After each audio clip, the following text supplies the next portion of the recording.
Hi hello ನಮಸ್ಕಾರ welcome back to ನನ್ನ ಬದುಕು ರಾಯರ ಜೊತೆ ಚಾನಲ್ಗೆ ಸ್ವಾಗತ ಫ್ರೆಂಡ್ಸ್.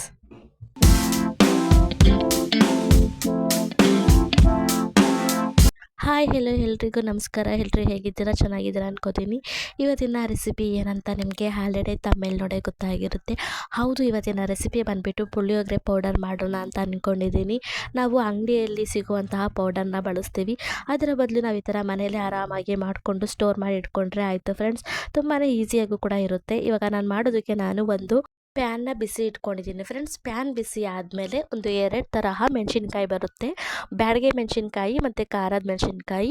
ನಾನು ಬ್ಯಾಡಗೆ ಮೆಣಸಿನ್ಕಾಯಿ 1 ಕಪ್ನಷ್ಟು, ಹಾಗೆ 6ರಿಂದ 7ರಷ್ಟು ಸ್ವಲ್ಪ ಖಾರದ ಮೆಣಸಿನ್ಕಾಯಿನ ಹಾಕ್ಕೊಂಡಿದ್ದೀನಿ. ಹಾಗೆ ಸ್ವಲ್ಪದಷ್ಟು ಕರಿಬೇವು, ಹಾಗೆ ಸ್ವಲ್ಪ ಒಂದೇ ಒಂದು ಚಮಚದಷ್ಟು ಎಣ್ಣೆನ ಹಾಕ್ಕೊಂಡು ಇದನ್ನು ಹುರಿಬೇಕು ಫ್ರೆಂಡ್ಸ್. ಲೋ ಫ್ಲೇಮಲ್ಲೇ ಇಟ್ಕೊಂಡು ಚೆನ್ನಾಗಿ ಹುರಿಬೇಕು. ನಾವು ಒಂದು ಕರಿಬೇವು ಎಲೆನ ತೊಗೊಂಡು ಈ ಥರ ಕಟ್ ಮಾಡಿದ್ರೆ ಪುಡಿ ಪುಡಿಯಾಗಿ ಬರಬೇಕು. ಅಲ್ಲಿವರೆಗೂ ಹುರ್ಕೊಂಡ್ರೆ ಸಾಕು ಫ್ರೆಂಡ್ಸ್. ಇವಾಗ ಇದು ರೆಡಿಯಾಗಿದೆ. ಇವಾಗ ರೆಡಿ ಆದಮೇಲೆ ಅದನ್ನು ಸೈಡಲ್ಲಿ ತೆಗೆದಿಟ್ಬಿಟ್ಟು ಇವಾಗ ಮತ್ತೆ ಪ್ಯಾನ್ ಸ್ವಲ್ಪ ಕಾಯಬೇಕು. ಪ್ಯಾನ್ ಕಾದಿದ್ದಾದಮೇಲೆ ನಾನು 1 ಕಪ್ನಷ್ಟು ಉದ್ದಿನಬೇಳೆ, ಒಂದು ಅರ್ಧ ಕಪ್ನಷ್ಟು ಕಡಲೆಬೇಳೆನ ಹಾಕ್ಕೊಂಡು ಇದು ಕೂಡ ಗೋಲ್ಡನ್ ಕಲರ್ ಬರೋ ತನಕ ಹುರಿತಾ ಇದ್ದೀನಿ.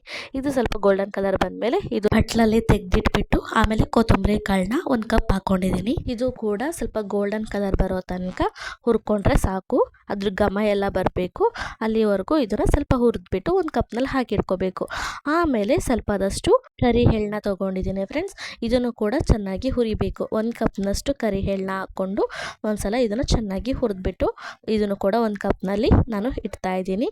ಇದು ರೆಡಿ ಆದಮೇಲೆ ನಾನಿವಾಗ ಒಂದು ಅರ್ಧ ಕಪ್ನಷ್ಟು ಮೆಣಸು, ಹಾಗೆ 2 ಚಮಚದಷ್ಟು ಜೀರಿಗೆ, ಒಂದು ಅರ್ಧ ಚಮಚದಷ್ಟು ಮೆಂತೆ, ಹಾಗೆ ಸ್ವಲ್ಪದಷ್ಟು ಸಾಸಿವೆ ಇಷ್ಟನ್ನು ಕೂಡ ಹಾಕಿ ಒಂದ್ಸಲ ಇದನ್ನು ಮಿಕ್ಸ್ ಮಾಡ್ಕೋಬೇಕು. ಚೆನ್ನಾಗಿ ಇದನ್ನು ಕೂಡ ಹುರಿದು ಇಡಬೇಕು ಫ್ರೆಂಡ್ಸ್. ಇದು ಒಂದು ಬಟ್ಲಲ್ಲಿ ಇಟ್ಟಿದ್ದೀನಿ. ಇವಾಗ ಒಂದು ಅರ್ಧ ಕಪ್ನಷ್ಟು ಕೊಬ್ಬರಿನ ಈ ಥರ ಉದ್ದುದ್ದವಾಗಿ ಹೆಚ್ಚಿ ಇಟ್ಕೊಂಡಿದ್ದೀನಿ. ಇದು ಕೂಡ ಸ್ವಲ್ಪ ಕಂದು ಬಣ್ಣ ಬರೋ ತನಕ ಇದನ್ನು ಹುರ್ಕೊಂಡ್ರೆ ಸಾಕು. ನೋಡಿ, ಇವಾಗ ಕಂದು ಬಣ್ಣ ಬಂದಿದೆ. ಇದನ್ನು ಕೂಡ ಒಂದು ಬಟ್ಲಲ್ಲಿ ತೆಗೆದಿಟ್ಟಿದ್ದೀನಿ. ಇವಾಗ 1 ಹಿಡಿಯಷ್ಟು ಹುಣಸೆ ಹಣ್ಣು, ಇದನ್ನು ಕೂಡ ಸ್ವಲ್ಪದಷ್ಟು ಬಿಸಿ ಮಾಡ್ಕೋಬೇಕು ಫ್ರೆಂಡ್ಸ್. ಇದು ಕೂಡ ಸ್ವಲ್ಪವಷ್ಟು ಹುರಿದ್ಬಿಟ್ರೆ ಸಾಕು. ಒಂದು ಸ್ವಲ್ಪ ಹಸಿ ಇರೋದು ಹೋದರೆ ಸಾಕು ಫ್ರೆಂಡ್ಸ್. ಇದು ಕೂಡ ಒಂದು ಹುರಿದ್ಬಿಟ್ಟು ಸ್ವಲ್ಪ ತೆಗ್ದು ಇಟ್ಕೋಬೇಕು. ಇವಾಗ ನಾನು ಒಂದು ತಟ್ಟೆಯಲ್ಲಿ ಇಷ್ಟನ್ನು ಹುರಿದು ರೆಡಿ ಮಾಡಿ ಇಟ್ಕೊಂಡಿದ್ದೀನಿ ಫ್ರೆಂಡ್ಸ್. ಇದನ್ನು ಚೆನ್ನಾಗಿ ಪುಡಿ ಆಗೋ ತನಕ ರುಬ್ಕೊಬರಬೇಕು. ಇವಾಗ ರುಬ್ಬಕ್ಕೆ ನಾನು ಜಾರನ್ನ ತೊಗೊಂಡಿದ್ದೀನಿ. ಜಾರಿಗೆ ಪುಡಿ ಮಾಡಿ ಸ್ವಲ್ಪದಷ್ಟು ಹಂಗೆ ಒಣಮೆಣ್ಸಿನ್ಕಾಯಿ ಹಾಕ್ಕೊಂಡಿದ್ದೀನಿ. ಒಣಮೆಣ್ಸಿನ್ಕಾಯಿ ಹಾಕಿದ್ಮೇಲೆ ಹುರಿದು ಇಟ್ಕೊಂಡಿರುವಂತಹ ಎಲ್ಲ ಐಟಮ್ನು ಕೂಡ ಹಾಕ್ಕೋತಾ ಇದ್ದೀನಿ ಫ್ರೆಂಡ್ಸ್.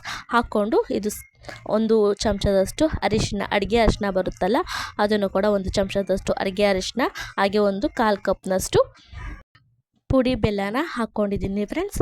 ಇದನ್ನು ಸ್ವಲ್ಪ ರುಬ್ಕೊಂಡು ಬಂದಿದ್ದೀನಿ. ರುಬ್ಕೊಂಡು ಬಂದಮೇಲೆ ಒಂದು ಹಿಡಿಯಷ್ಟು ಉಪ್ಪನ್ನ ಹಾಕ್ಕೋತಾ ಇದ್ದೀನಿ.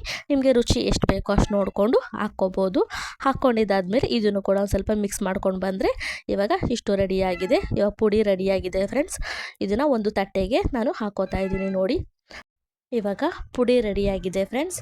ನೋಡಿ, ಇವಾಗ ಇಷ್ಟು ಉದ್ದುದ್ರಾಗಿ ಚೆನ್ನಾಗಿ ಬಂದಿದೆ.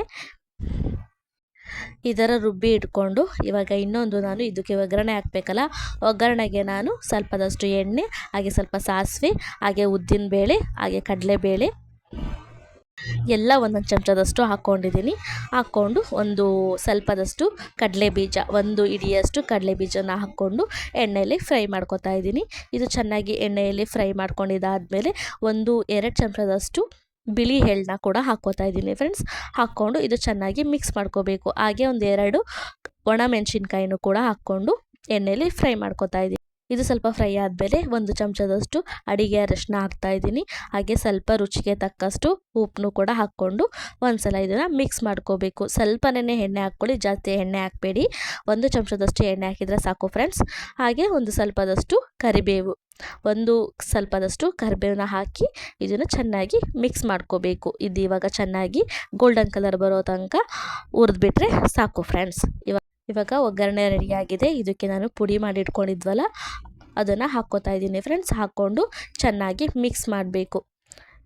ನೋಡಿ, ಚೆನ್ನಾಗಿ ಕಲಿಸ್ಕೋಬೇಕು ಫ್ರೆಂಡ್ಸ್.